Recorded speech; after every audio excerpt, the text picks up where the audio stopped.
Okay, so Todd Albright and I have a great video planned for you today. It's all about the 12-string guitar, his influences, his preferences. Oh no, Todd doesn't have Zoom. We're gonna do the meeting on Zoom. He just downloaded a Zoom background. Alright, I'm just gonna call him. I got an idea. Hey! What's up, buddy? I'm gonna put you in front of another camera. So I don't know what you're gonna see. You might just look at a lens. I'm sorry. This is gonna work. You think? I don't know. Yeah. How's the audio, I wonder? I got a mic put up right against the phone, so, you know, it's gonna sound old-timey. Oh, I bet. It'll be very old-timey. This is gonna be the renaissance of 78 period music coming up here, because everybody's used to just the worst sounding recordings. Listening to music over their phone. That Blind Lemon Jefferson's going to sound great to the average person pretty soon. Pretty soon, that's absolutely... You know, the other thing we're thinking about here now is that we're coming up on the 100th anniversary of this music being recorded. Was it Sarah Martin and Sylvester Weaver? Was that last year? This year? I think it's this year, 24. Is it 24 they recorded? Maybe it's 23. Yeah, I'm not sure. It was early as hell. I know that. I mean, Lemon didn't get to the studio until 26, maybe 25. They don't. I mean, he might have recorded at 25, but didn't come out like late 25. Right. Should I turn this thing sideways, maybe? Maybe try. Oh, that's way better. Yep. Is it? That's way better. Let's cut my fucking head off. Oh, what's that there? Is that a harmony? What do you got? Dude, this is a Goya nylon string. Never have to worry about the bridge pulling up on that. I know. This actually, you know what? It's pulling up. Really? Nylon? Yeah. But it was tuned up to pitch too. I don't know. Like it was tuned to E when it came here. So right. I put it down to C. Is that where you're at? I'm at C. Okay. I mean, that would be a good first thing to chat about is like, where do you pitch your guitar, and where do you like to pitch it, and maybe historically, if there is a historical thing about tuning your guitar low. Yeah, I can go through all that. I mean, and my own personal neurosis concerning that. Yeah. Because it is a neurotic thing. Right. Yeah. Well, as we just discovered, it can screw things up, you know? It can. Yeah, it can. As far as the tuning and pitch and all that, I think when I did the first recording for Third Man Records, my standard tuning was an A. And I remember I was playing in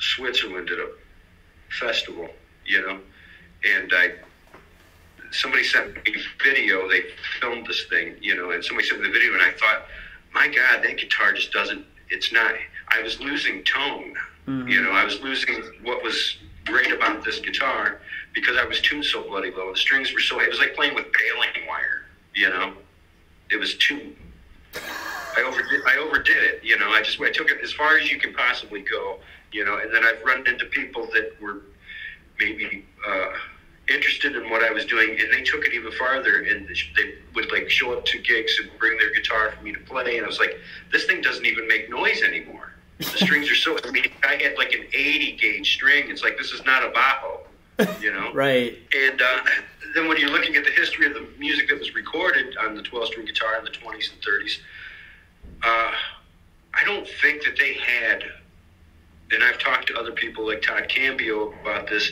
I don't think they had really that heavy a gauge strings back then. He's had the privilege of pulling off original strings off of old instruments, and they were all super light gauge. They were all like 10s. Wow. You know? Wow. They were light gauge. And if you listen to a lot of what Willie McDowell was doing, you can tell his strings are light on those guitars. They're not heavy just by the way the right hand is picking on it. You know, and then, of course, if you're listening to Willie McDowell, you'll notice also his early recordings were C sharp, C, sometimes B, and then a little bit later on into the 30s, things happened where he was in A, and then, of course, later on, much later on in his career, he was in like G, for God's sakes, you know. Yeah. But that is more than likely not a situation where it was about what key he was in or preferred. It was a matter of his guitar had gone to shit. Yeah. And the action was so bad that he had to tune low in order to even play the thing. I mean, that's just my speculation. But early on, he was playing in C, C sharp. And so today I'm playing it C.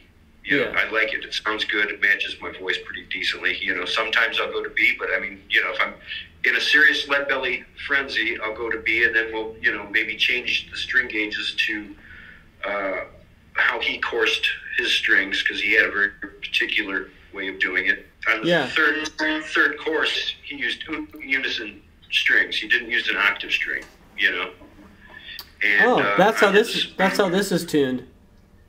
Is it? Yep. Yeah, but the other difference is on his low string, the octave string is what you call a double octave.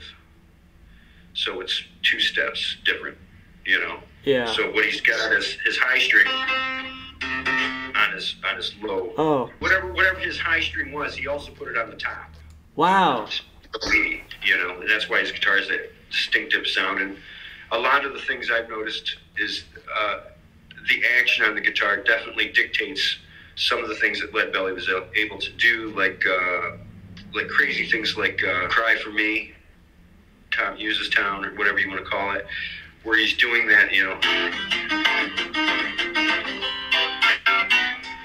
lot of that depends on how you're able, because he gets ripping to like locomotive speed, Yeah.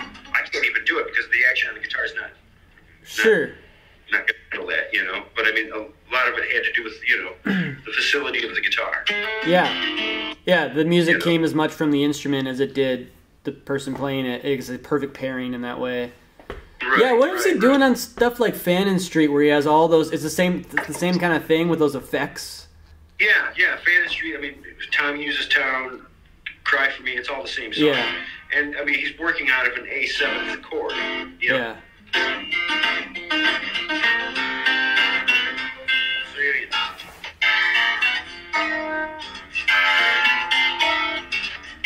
Yeah.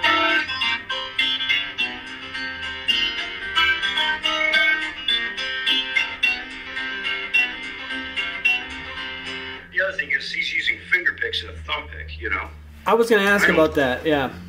Yeah, I don't use them because I just don't, I can't make them sound good. I've tried, I've tried and I can't, I have no facility with a thumb pick at all, and it makes me sad. Yeah. It's okay, you still sound good. I was thinking that with this one, because playing it, like, I don't use a thumb pick, and I have a little bit of a nail, but I could see why you would want a thumb pick with something like a 12-string. When you're playing really fast bass lines like Lead Belly did, you really need one. Yeah. It makes all the difference in the world. But then the rest of the song, it goes to hell on me because I don't know what to do with it. Yeah. Is there a tradition of flat picks on 12 strings at all? And not even just the blues, but just the 12 string? The Mexican folks used them. I mean, they flat picked 12 strings. I mean, the Bajo, of course, is flat picked, I believe. But I mean, everybody played with their fingers. That was just how the guitar was played. Yeah. The banjo, everything was flat picking. I think maybe, I don't know, was that like with the lute? I think of the early pick as like the oud, that crazy style of playing with a pick.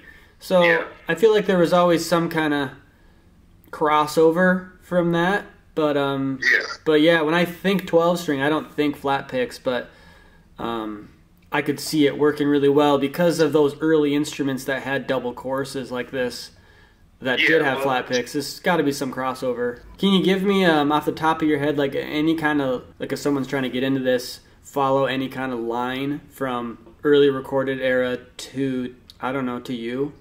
I mean, you got to start with, like, obviously Lead Belly wasn't necessarily a blues musician. I mean, he was a folk singer, He did play blues, but then again, that's also a misconception amongst these quote-unquote blues singers. Willie McTell wasn't a blues singer either.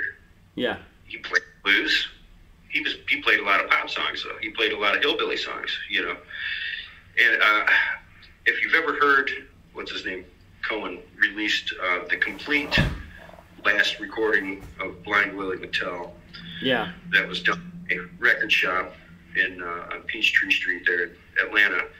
And what was interesting is when the LP came out in the 70s, they cut out a lot of stuff and a few songs and things, to make it fit on the LP, but this is the complete recording of it, and he talks a lot more in it, and it struck me that, several songs in, he decided, and he said it, I think I'll play a blues now.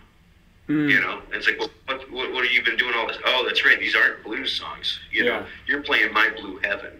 Right. You're playing, things that, you wouldn't expect. But he was a street guy, so he was playing songs that people wanted to hear, not necessarily that he wanted to play. It was just whatever was going to separate that person from the quarter in their pocket. That's what he was going to play. Right.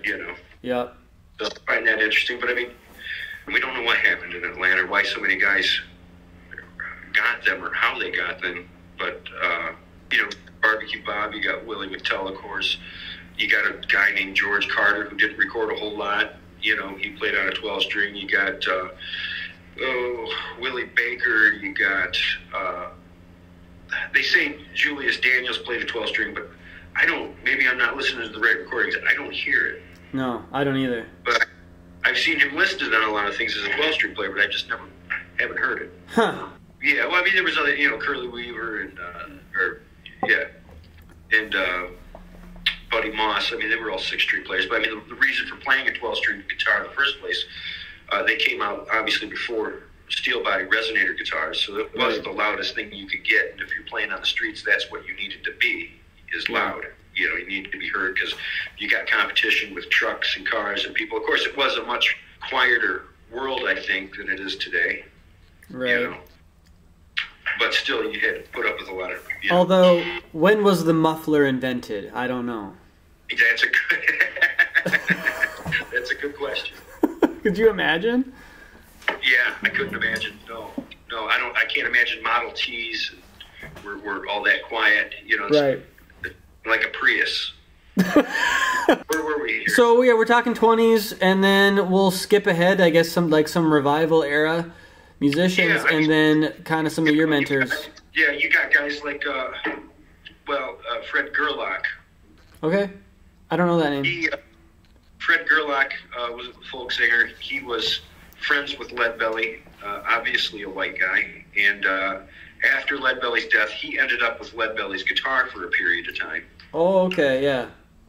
And that's where, now, speaking of string gauges in Leadbelly, it was always presumed that he played very, very, very heavy gauge strings, like a 70 on the low end, But I don't know that that's true. I mean, I've looked at close-up photographs of the strings of the guitar when Leadbelly owned it when he was still alive. And if that ain't a 56 on the low end, I'll eat my hat. It doesn't look heavy to me, Not at all. And once Fred Gerlach got hold of the guitar, I'm certain he changed the strings. Yeah. He had to, Whether he maintained the same gauges, I don't know, because, I mean, we know what they are. I mean, they were, it's like 19 to 70. I mean, they were just obnoxiously heavy. And I can't imagine tuning that guitar up to even be with a 19 on the high end and a set. I mean, it just seems odd to me that would happen. I could be wrong. I don't know. I mean, I've never seen the guitar in person. There was a couple of other guys, and their names elude me at the moment because I just didn't find them that interesting. I mean, like, the obvious celebrity of the 12-string revival to me is Pete Seeger, but that was more in the folk singers camp. But that's not a small camp, No. But it's coming from pulling from some different stuff. Or what do you make of Pete Seeger and how he kind of elevated the 12-string? Well, I think what happened with Pete, God rest his soul, is a lot of folks ended up. I mean, these guitars from the very beginning were baritone instruments that were supposed to be tuned low. That's just how they were. Sometime in the 60s, people liked to, have sing-alongs, and they wanted everybody to play with each other. So a lot of these guitars got tuned up to pitch. A lot of them, during this craze were Gibsons in the 60s. Mm-hmm. And you're not going to find one that hasn't had the bridge ripped off of it, because these, folk singer folks like to tune these things up to concert pitch, and they're just not meant for it. Yeah. I mean, maybe the Gibsons were, because they were a shorter scale. I think they were just, 24-inch, 25-inch scale. But you can't leave it under that kind of immense pressure and stuff it underneath your bed for 6 years. Right. It's not good. Not going to happen, So, I mean, between him and Roger McGuinn, it just, somehow the guitar ended up in concert pitch. Yeah. And it lost its thing, And, after that, the only guy after that would be Paul Jeremiah, who kind of brought it back to its original state of being a low-tuned instrument. And when he started playing, nobody was making long-scale 12 strings in the 60s. It just wasn't happening. Nobody was making them. And so you had to find old ones, or you had to find 6 strings and convert them into 12-string guitars. Yeah. Which I don't, Paul did quite a bit of. I mean, he had a Bruno to begin with, and then after that, went to a Regal, this is a copy of that Regal, the Talk Brothers Regal. After that, he had a Stella. After that, he had another Regal, an Oak Regal, and then a Fraulini. That's really interesting, though. I had never thought about how brands could have something to do with what you're able to do on the instrument with the 12-string. Like, specific brands were making longer scales or not based on who they're trying to sell to. So in the folk revival, you're not trying to sell to traditional 12-string players with a repertoire. You're trying to sell to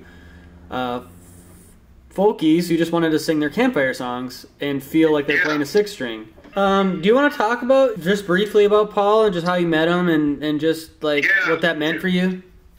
Yeah, I mean,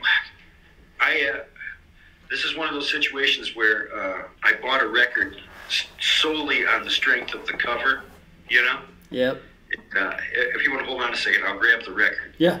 Okay.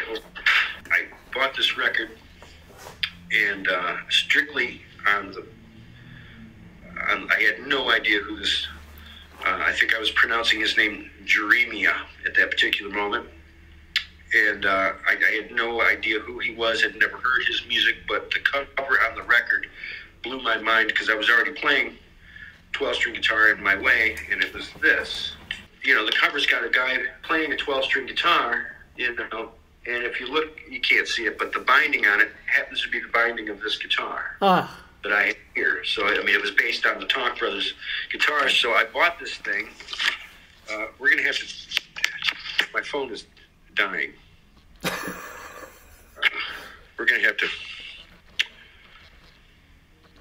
press pause for a moment. Okay. All right. So while Todd finds his phone, this would be a really good time to tell you about the lesson we did over on the Patreon. So you can go ahead and follow the link in the description and find it there. But he's got his charger now. All right. So anyway, I found that record, and I took it home and played it, and it absolutely blew me away. I mean, there's a number of 12-string songs on there. There's 6-string songs. There's songs that he wrote on there, So he's dealing with a lot of traditional music. There's Barbecue Bob songs on there. There's Big Bill Brunsey. There's Peg Leg Howl. It's just like, it was just... I couldn't believe what I was hearing, because I didn't hear anybody else doing that. Nobody sounded like that. And that guitar was just ferocious sounding, that 12-string he was playing. And he was also playing a mid-30s Gibson J35, and he's got a rack harmonica, And I was already listening to guys like John Hammond at that point, which came out of the same school, but this was different. Yeah. It's a different deal altogether. Whereas John, you could tell, was very much influenced by guys like Big Joe Williams, Yeah. And he was doing he was taking things that were considered probably jump blues or maybe even R&B, and doing them in a more countrified fashion on a National or a regular flat top guitar. Paul was doing. They were mining different territory. Much later, we had put some shows together, a show together out in the middle of this, in a barn in the middle of the country somewhere, and we needed somebody to actually could sell tickets, And I got Paul's number, I think from Todd Cambio, and I said, you think he would do something like this? Oh yeah, just call him up. So I called him, and next thing you know, we did that show, and I booked a handful of other things, and we ended up in, maybe a year or two later, we ended up in Minneapolis for a while. Played there. Played all over the place. We played together quite a bit, but we became very fast friends, and we talked, every day up until he had a stroke that put him out of commission. Yeah. I just talked to him. I don't know. It might have been a little while ago, maybe a week or two ago. Cool. And he's doing all right. No, that's a great story, man. And when you learn from somebody and spend time with them like that, like this reverie you have, and I think about that, like being a kid and first seeing Charlie play here, like I had already heard blues and folk music, right, but he was the first person I ever saw doing it. And so, right, sneaking into the brew house, which is where he played every week, underage, right, watching his right hand obsessively, and that's kind of how those mechanics can work. I remember watching and noticing that sometimes his thumb stopped, and that blew my mind because I had taught myself to just move your thumb. All these things have to go at all the same time, no matter what. Yeah, and then I see him stopping for a half a second. I'm like, what? Yeah. Well, what's interesting about that is that, so you were doing that with him, but he did that with John Kerner. Right. That's how it works, Yeah. You find the guy that is doing what you want to do, and you just bother the shit out of them, essentially. Yeah. That's how it works, Yeah. Yeah, I love that video we did together where you talked about that from the recording session. Maybe I'll link that here so people can see it if they haven't. But I love, That caused me no end of problems. Did it really? Oh, jeez. We'll see what this one does then. Yeah, suddenly I was everybody's daddy. I don't know. Suddenly? Yeah, suddenly. Yeah. After that, I should have kept my big mouth shut. Just learn off the videos, kids. That's your daddy. That's your daddy, Todd Albright, everybody. You can go ahead and watch that video here and find some brutally honest opinions about how Todd thinks the guitar is best learned today. So, you can watch it there. No, watch it. That's Todd. It's right there.